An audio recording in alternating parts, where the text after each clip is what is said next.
A Long Walk to Water, Chapter 10. Southern Sudan, 2008. The men finished their meeting.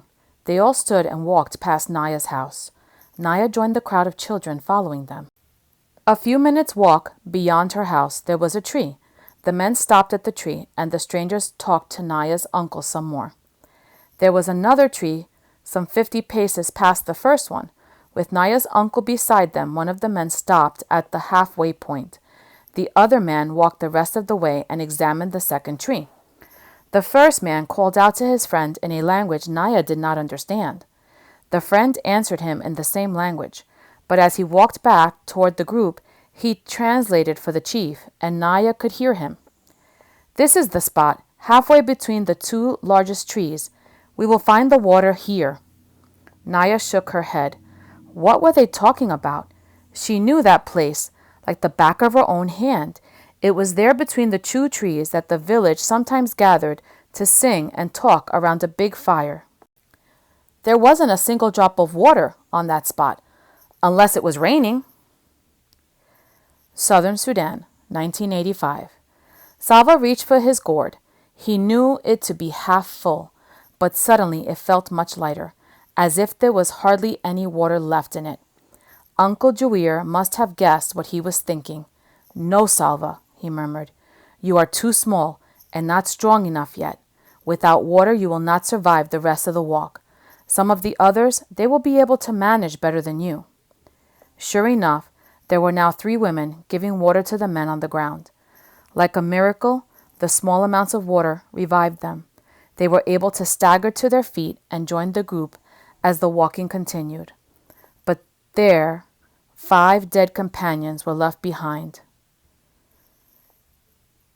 There were no tools with which to dig, and besides, burying the dead men would have taken too much time.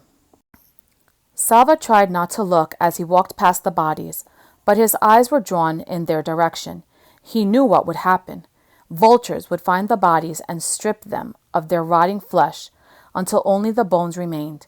He felt sick at the thought of those men, first dying in such a horrible way and then having even their corpses ravaged. If he were older and stronger, would he have given water to those men, or would he, like most of the group, have kept his water for himself? It was the group's 3rd day in the desert. By sunset, they would be out of the desert, and after that, it would not be far to the Ch.10 refugee camp in Ethiopia. As they trudged through the heat, Salva finally had a chance to talk to Uncle about a worry that had been growing like a long shadow across his thoughts. "Uncle, if I am in Ethiopia, how will my parents ever find me? When will I be able to go back to Onarik?" "I have talked to the others here," Uncle said. "We believe that the village of Onarik was attacked and probably burned." "Your family?" Uncle paused and looked away. When he looked back again, his face was solemn. "Salva, few people survived the attack on the village. Anyone still alive would have fled into the bush, and no one knows where they are now." Salva was silent for a moment. Then he said, "At least you will be there with me in Ethiopia." Uncle's voice was gentle. "No, Salva. I'm going to take you to the refugee camp, but then I will return to the Sudan to fight in the war." Salva stopped walking and clutched at Uncle's arm. "But Uncle, I will have no one. Who will be my family?" Uncle gently loosened Salva's grip so he could take the boy's hand in his. "There will be many other people in the camp. You will become friends with some of them. You will make a kind of family there. They, too, will need people they can depend on." Salva shook his head, unable to imagine what life would be like in the camp without Uncle. He squeezed Uncle's hand tightly. Uncle stood quietly and said nothing more. "He knows it will be hard for me," Salva realized. "He does not want to leave me there, but he has to go back and fight for our people. I mustn't act like a baby. I must try to be strong." Salva swallowed hard. "Uncle, when you go back to Sudan, you might meet my parents somewhere.